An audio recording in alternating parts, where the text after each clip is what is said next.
By the order of His Excellency, Honorable Patrick Ojei.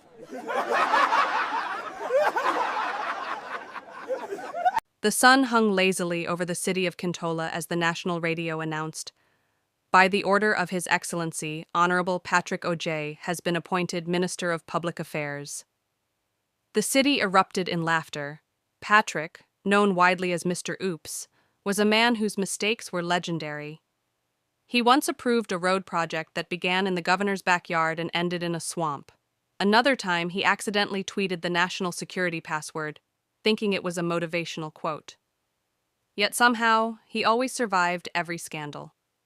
When the journalists asked how he felt about his new appointment, Patrick grinned proudly. "Greater than, it's a great honor," he said. "I plan to correct every mistake, starting with mine." The room went silent. Everyone knew that was an impossible mission. On his first day in office, he signed a document meant for the Ministry of Education instead of his own.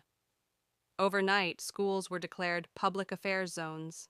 Students began attending press conferences instead of classes.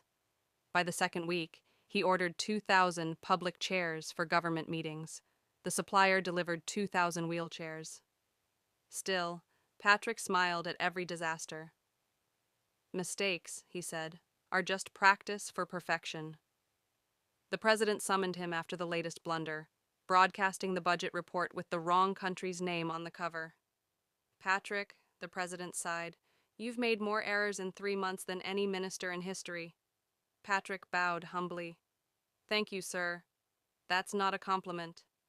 "Oh," Patrick said thoughtfully, "then I'll make it one next time." The president didn't know whether to fire him or frame him as a symbol of comic relief. One morning, Patrick's assistant burst into his office, greater than, "Sir!" "The national TV wants your resignation speech." Patrick blinked. "Greater than resignation? I thought they said redecoration. I already painted the office blue." The country laughed again. Memes, cartoons, and even a comedy series called The Minister of Mistakes flooded social media. But in an odd twist of fate, Patrick's honesty began to win hearts. He never stole, never lied, and always admitted his blunders. "At least," people said, "he's openly foolish, not secretly corrupt."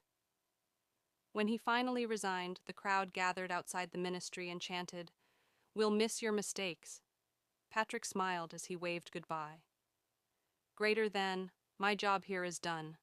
I've proven that sometimes the biggest mistake is pretending to be perfect."